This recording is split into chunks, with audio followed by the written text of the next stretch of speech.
கொஞ்சம். என் பேத்தி மோனி ஜெசிகாவுக்கு பர்த்டே. அதுக்கு வந்து வீட்டில் தக்காளி சாதம் செய்யணும். அதுக்கு வீட்லேயே நான் பிரியாணி மசாலா இப்போ ரெடி பண்ணுறேன். இதை இப்போ ஒவ்வொன்றும் 2 நிமிஷம் வறுத்துக்கிட்டு அதை அரைச்சி பவுட்ரு பண்ணி காமிக்கிறேன். ஒவ்வொன்றையும் இப்போ கருகாமல் 2 நிமிஷம் போட்டு சூடு பண்ணணும்.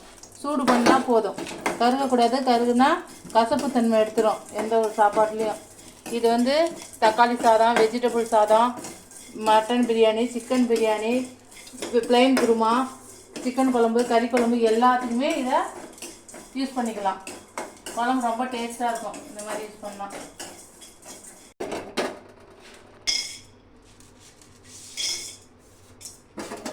கெட்டு போகாது, வச்சு ஃப்ரிட்ஜில் வச்சு ஸ்டோர் பண்ணிக்கலாம். ஆனால் வறுத்து அடித்தா கொஞ்சம் நாள் கெட்டு போகாத இருக்கும். போட்டால் பன்னீர் வாசனை அடிக்கும், பிரியாணி ரொம்ப டேஸ்ட் கொடுக்கும். அதுக்கு தான் இந்த ரோஜா இதழும் பிரிஞ்சி இலையும்.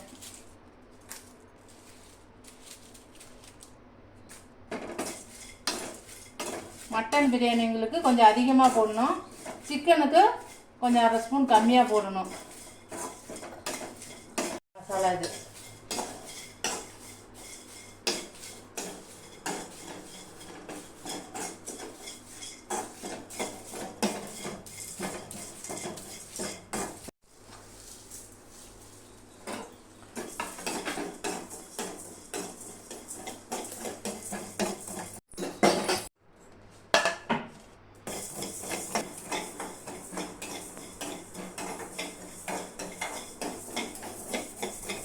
ஒரு 10 நிமிஷம் ஆறட்டும். நல்லா ஆறினோடனே அரைச்சிக்கலாம்.